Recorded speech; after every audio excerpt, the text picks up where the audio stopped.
What's up, guys? This is Matt Ramsey with the Octave Higher East Voice Studio in Austin, Texas, and this is Octave Higher TV episode 14, and today we are talking about the Curse of Imitation Part 2.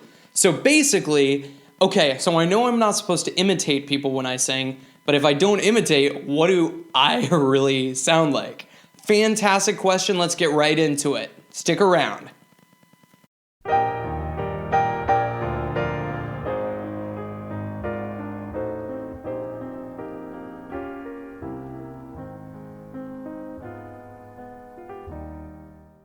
Well, guys, this week's question, it was really like, it's like, I've created this two-part question, the Curse of Imitation, and the only reason why there's a second part is because I had this very, very fantastic question from Lanny Vickery this week, and it was actually, in my personal perception, the deeper question that he's asking actually has exactly to do with what we were talking about last week. So last week, I was talking about my journey with my own voice teachers and trying to get away from that really kind of contrived sound and me imitating Elliott Smith and everything and trying to sound like a breathless little angel.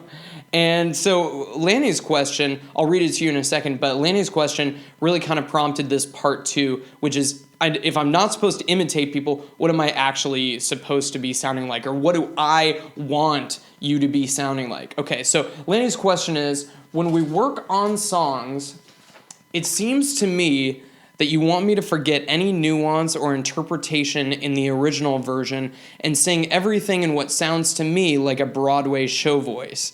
If this is just the way we're training, I guess that's okay. But I don't want to sound like the guy we've all come across who can sing loudly on pitch but has no feel for the song. Is this part of the training progression, or do you feel that singing in my own voice will eventually result in its own feel without my trying to put it there? Awesome question, Lanny. And what I love about Lanny, and Lanny, I hope you'll forgive me saying this, but you're kind of a skeptic. You're kind of like, you come in here and you're like, okay, show me. Prove it to me that what you're teaching works. Okay, so in the vein of answering the skeptic, I'd love to tackle this question. Okay, so we know that you're not supposed to imitate other people, right? So what we do a whole lot of the time when we're working on exercises is we're getting to work with your voice without any of the garbage of imitation. So instead of just okay, it sounds like you're a little nasal, the palate's too low or something like that. Say, give me a mum, just talk it to me. Okay, mum, great. Now mum. So a lot of the time we're applying the same feeling of kind of that spoken tone to the songs. That's kind of the progression that we're making. Now, in reference to Lanny's question, a little bit of context is Lanny asked me what we should work on as far as the song, and one possible suggestion that came up was Bridge Over Troubled Water. You heard a little clip of it earlier. Absolutely phenomenal song. Beautiful song. Really excellent singing by Art Garfunkel. It's a little bit light, pretty much in the entire range. Sorry. But what you find is that when you're weary, feeling small, he's got this ability that later, and friends just can't be found. He's got this beautiful ability to kind of lean more into it when he wants to. So in the intro, we've got a really, really soft, when you're weary, to and friends just can't be found. Okay, big dynamic change, right? So he's got a lot of kind of different voices going on, but in general, overall, I'd say the song borders on a little bit of the light side, and when he goes up to that kind of higher note that he wants to add some power to, he may be straining just a little bit. So when I'm working on this with Lanny's got a little bit of a light chest voice, which means that his vocal folds are a little bit thinner than we want, and they're not closing quite as much as we want on the lower range of his voice. He tends to kind of carry that up as he goes up. So,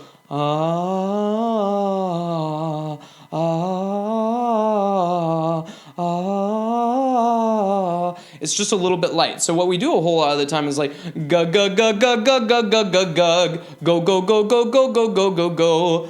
Go, go, go, go, go, go, go, and all this stuff to expand that same power across his entire range, which is why I totally hear what he's saying in that you want me to sing everything in what sounds to me like a Broadway show voice. Okay, so yes and no. Okay, so I guess more no than yes. Let me see how I'm going to talk myself out of this one. What I mean to say is that when we're working with these exercises, I am trying to go counter to that tendency that Lanny has of singing too light. Now, this could be totally true for anybody that maybe sings too heavy or raises their larynx up when they're singing as well. Doesn't matter, whatever your tendency is, I'm trying to work in an opposite and equal direction. So instead of gug, gug, gug, makes sense so far? Okay, so when we apply that to songs, a lot of the time we're going to be trying to apply that same feeling to the song. So instead of, when we're weary, go, go, go, go, go. Okay, that does sound like a little bit more of a Broadway show voice, you know, like that guy who runs into the room and, I'm here to save the day. That's not the end goal. The end goal, as Ingo Tietze says, and I love this quote, I'm going to bring it up right now, is your goal is to develop your voice so that you can introduce certain qualities where and when you want them. Okay, let's think about that for a second. So, if you already have a tendency to sing a little bit light, then why would I have you sing a super soft song in the same way? So a lot of the time, we're kind of going counterintuitive to the way that the song is actually written. So instead of, when you're weary, that's how the song is.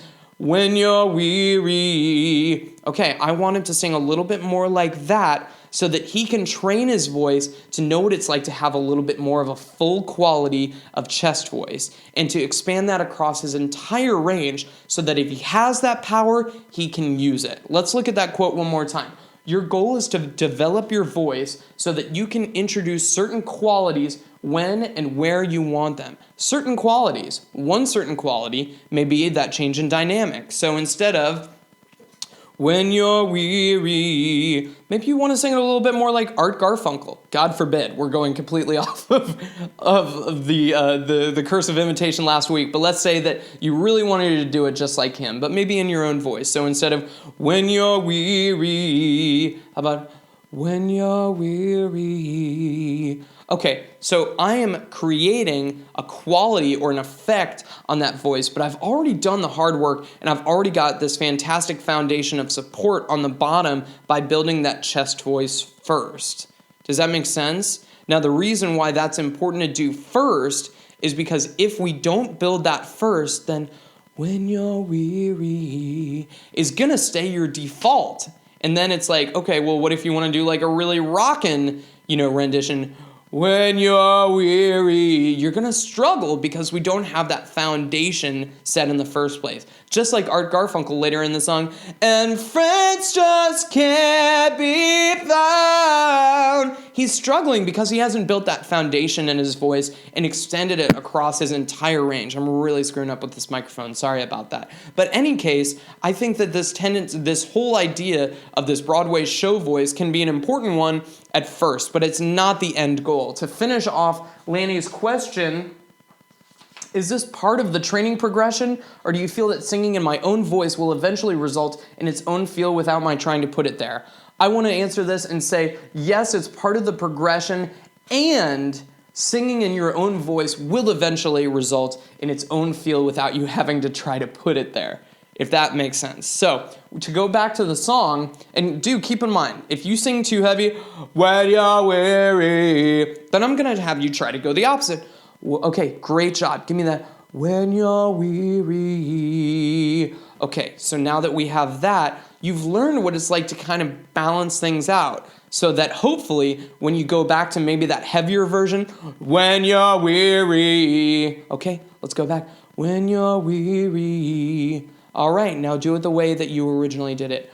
When you're weary. Hopefully it finds a little bit more of a balance. So what I did there, too heavy, substituted and went in the opposite direction by going too light. hopefully it's going to balance out right in the middle, okay? So singing in your own voice is a part of the training progression, and that will eventually result in its own feel. So we're always working with your own voice here. But however, we want to be very careful that we're not necessarily choosing songs or repertoire that are going to go hand in hand with that bad progression that you have, or not the bad progression, but that bad tendency. So if you're singing too light, choosing too light of a song can actually, hold you back a little bit more. Just like we were talking about with my voice last week, working on all those Elliott Smith songs, that isn't my voice. It's not my voice at all, and it just sounds totally different. So it's a really unnatural fit, and I'm gonna learn less from the song as a result of that. All right, guys, let me know if you have more questions. I covered a lot of stuff today, but I absolutely love your questions, your participation, your challenges. I think it's fantastic, and it keeps me going. So thank you guys so much, and I hope you have a wonderful week. Bye now.